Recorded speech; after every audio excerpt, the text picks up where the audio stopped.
Assalamualaikum warahmatullahi wabarakatuh. Selamat siang, salam sejahtera, serta salam sehat untuk kita semua.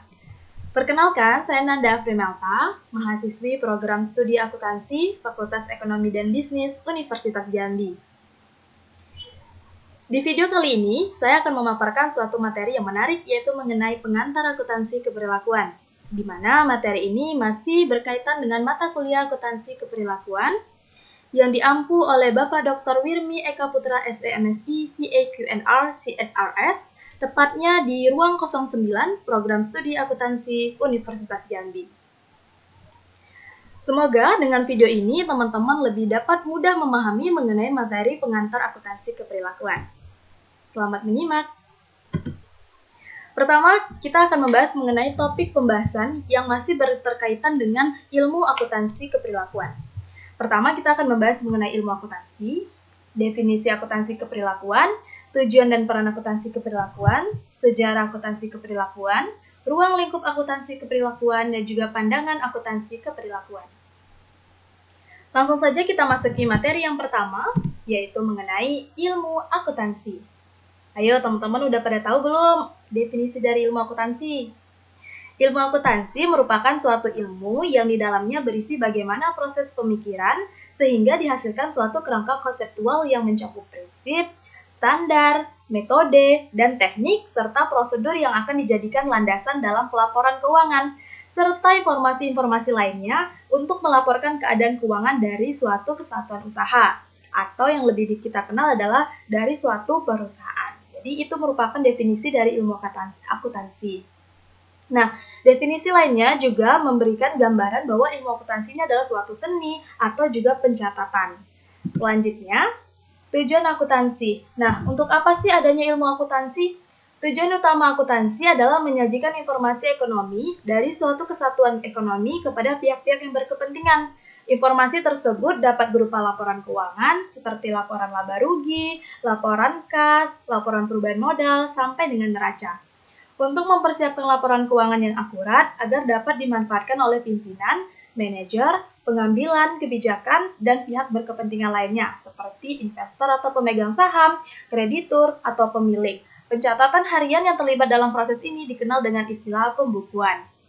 Nah, jadi bisa dikatakan bahwa akuntansi ini adalah standar dalam penyusunan laporan keuangan. Jadi bisa kita bayangkan ya bagaimana setiap entitas atau perusahaan menyusun laporan keuangan tanpa memiliki standar atau acuan mereka untuk menyusun laporan keuangan. Tentu laporan dari masing-masing entitas tersebut sangat berbeda-beda dan mungkin akan sedikit membingungkan kepada para pemegang ataupun pemegang saham, kreditur, dan juga pihak-pihak yang berkaitan lainnya dengan perusahaan tersebut.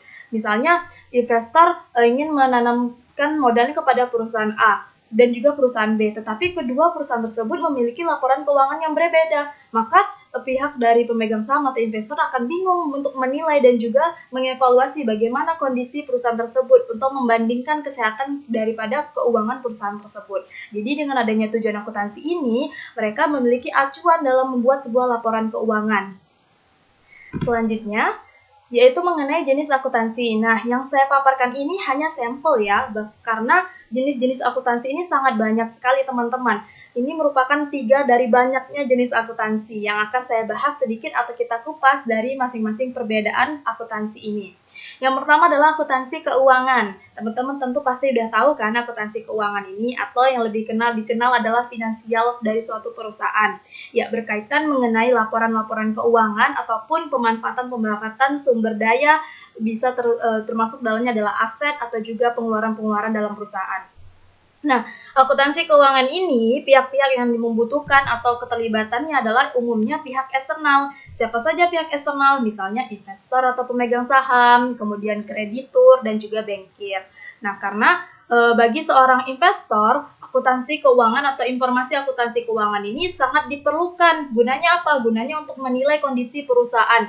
Bayangkan saja misalnya seorang investor, dia tidak memahami kondisi keuangan perusahaan tersebut, namun langsung saja menanamkan modalnya. Ternyata kondisi keuangan perusahaan itu sedang ekstrim, tetapi dia malah menanamkan modal yang sebesar-besarnya. Itu kan sangat merugikan investor. Kemudian juga bagi kreditur atau bankir, bagaimana dia menilai atau mengevaluasi keadaan perusahaan tersebut, apakah layak dan pantas untuk diberikan pemberian kredit, baik kredit jangka panjang ataupun jangka pendek.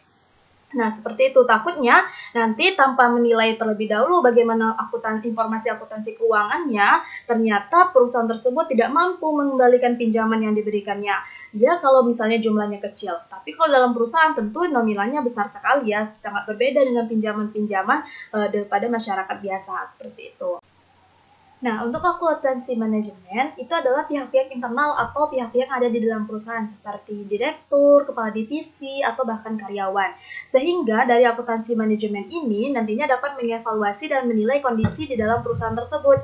Misalnya juga mengenai karyawannya, bagaimana kondisi karyawannya, atau adakah karyawan yang mengundurkan diri, atau juga berkaitan dengan penggajian karyawan, pemberian bonus, dan juga pemberian cuti pada karyawan. Itu berkaitan mengenai informasi akuntansi manajemen. Yang ketiga adalah akuntansi pajak. Nah, akuntansi pajak tentu berkaitan dengan pajak, yaitu berapa besar pajak yang ditanggung oleh perusahaan tersebut, atau mengenai pajak karyawannya, yaitu mengenai pajak penghasilan kena pajak daripada perusahaan tersebut, dan juga penghasilan kena pajak bagi karyawannya. Serta nanti yang keempat adalah akuntansi keperilakuan yang akan kita bahas beberapa menit ke depan. Oke, lanjut. Nah, mungkin sebelum kita mengupas lebih dalam mengenai akuntansi keperilakuan, kita harus tahu dulu nih definisi dari akuntansi keperilakuan. Menurut Lubis pada tahun 2017, dia mendefinisikan bahwa akuntansi keperilakuan adalah sebagai subdisiplin ilmu akuntansi, artinya masih menjadi bagian dalam ilmu akuntansi yang melibatkan beberapa aspek keperilakuan manusia yang berkaitan dengan proses dalam kegiatan pengambilan sebuah keputusan ekonomi. Selanjutnya adalah sejarah perkembangan akuntansi keperilakuan. Nah, karena akuntansi keperilakuan ini adalah suatu temuan, tentu memiliki sejarahnya. Bagaimana akuntansi keperilakuan itu muncul di peradaban masyarakat. Dan namanya sejarah, tentu dia sangat panjang sekali ya. Nah, kemudian kita dimulai dengan kajian mengenai akuntansi keperilakuan. Itu mulai muncul sejak tahun 1952. Nah, kajian tersebut dilakukan oleh A. Grace yang menerbitkan hasil kajiannya dengan judul The Impact of Budget on People, di mana kajian tersebut ternyata menjabarkan mengenai prosedur dalam budgeting atau penganggaran. Selain itu, kajian tersebut juga mengangkat efek yang terjadi akibat prosedur budgeting terhadap sikap individu yang meliputi manajer tingkat supervisor. Jadi, dengan adanya temuan kajian, kemudian kajian tersebut diimplementasikan, ternyata mempengaruhi daripada sikap individu, termasuklah di dalamnya adalah supervisor. Kemudian, kajian tersebut dilanjutkan kembali pada tahun 1953, artinya pada tahun 1953 tadi, kajian tersebut dikaji lagi lebih mendalam oleh para ilmuwan. Kemudian timbul berjudul kajian baru yaitu Human Problem with Budgeting, yang kemudian diterbitkan melalui jurnal Harvard Business Review. Kemudian pada tahun 1966, Edwin Kaplan melakukan penelitian mengenai akuntansi keperilakuan yang diterbitkan dengan judul Behavioral Assumption of Management Accounting. Nah, di dalam penelitian tersebut, Kaplan membandingkan hipotesis-hipotesis yang berkaitan dengan hubungan keperilakuan antara teori akuntansi manajemen tradisional dengan akuntansi manajemen modern di dalam praktik akuntansi manajemen itu sendiri. Jadi semakin kuat dia, tidak hanya kajian, tetapi ternyata sudah dibuatkan jurnalnya, sehingga akuntansi keperilakuan ini semakin dikenal di kalangan masyarakat pada waktu itu. Kemudian, pada tahun 1989, akuntansi keperilakuan ini mulai populer karena munculnya sebuah jurnal yang berjudul Behavioral Research in Accounting yang mempengaruhi dan juga melingkupi riset-riset akuntansi keperilakuan, sehingga dapat mendorong perkembangan riset akuntansi keperilakuan yang sekarang. Jadi dengan adanya jurnal tadi, akuntansi keperilakuan itu semakin populer dan semakin digunakan oleh perusahaan-perusahaan dan juga diterapkan oleh perusahaan, sehingga nantinya dari implementasi tersebut dapat mendorong perkembangan riset akuntansi keperilakuan sampai dengan saat ini. Adapun kemudian jurnal tersebut ternyata diterbitkan oleh American Accounting Association atau Asosiasi Amerika Akuntansi Amerika pada saat itu, karena mungkin sudah cukup kuat mengenai akuntansi keperilakuan tersebut tadi. Jadi tidak hanya kajian tetapi sudah dibuatkan jurnal yang lebih mendetail seperti itu. Selanjutnya, Ruang lingkup akuntansi keperilakuan ada dua, ada perilaku manusia dan sistem, ada metode memprediksi keperilaku. Maksudnya apa? Maksudnya akuntansi keperilakuan ini kan tentu berkaitan dengan bagaimana perilaku antara manusia yang nantinya akan mempengaruhi informasi akuntansi dan juga mempengaruhi proses atau keputusan bisnis, dan juga sebaliknya bagaimana keputusan bisnis ini nantinya dapat mempengaruhi daripada perilaku manusia. Umumnya, pihak internal adalah manajemen dan karyawan, sedangkan pihak eksternal adalah terdiri dari pemegang saham, kreditur, dan juga serikat pekerja atau analisis keuangan. Kemudian, akuntansi keperilakuan ini memiliki hubungan yang erat ketika manusia memaknai serta mengambil keputusan mengenai informasi yang tersedia. Sebagai contoh, bagaimana kira-kira perilaku manusia dalam menanggapi atau melihat adanya penurunan laba, kemudian bagaimana perilaku manusia dalam menanggapi adanya kenaikan laba, serta contohnya adalah bagaimana perilaku manusia ketika dihadapkan oleh suatu proyek, kemudian diimplementasikan, dan ternyata proyek tersebut mengeluarkan dana yang di luar daripada yang dianggarkan atau keluar dari budget yang ditetapkan pada awal penyusunan proyek tersebut. Nah, itu kan memiliki keterkaitan antara akuntansi dengan keperilakuan manusia, dan juga bagaimana perilaku manusia dalam menghadapi resiko dan tantangan-tantangan akuntansi tersebut. Sehingga ruang lingkup akuntansi keperilakuan itu bisa dikatakan cukup luas, bahkan sudah menyentuh aspek sosial, yaitu sosiologi. Ada dua ruang lingkup akuntansi keperilakuan. Yang pertama adalah akuntansi keperilakuan berhubungan dengan perilaku manusia dan sistem akuntansi, di mana fokus ruang lingkup ini adalah mengenai sikap manajemen dalam mempengaruhi pengendalian dan juga fungsi organisasi dalam suatu perusahaan.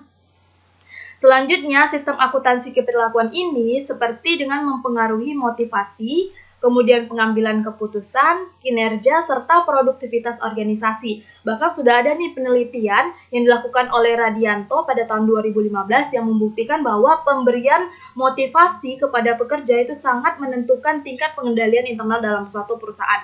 Ketika seorang karyawan memiliki motivasi kerja yang tinggi, maka dia akan melaksanakan pekerjaannya dengan semaksimal mungkin, sehingga pengendalian internal menjadi sangat baik. Berbeda dengan seorang karyawan yang tidak memiliki motivasi untuk bekerja, maka dia akan bekerja seadanya saja, sehingga pengendalian internal bisa dikatakan dalam kondisi tidak baik.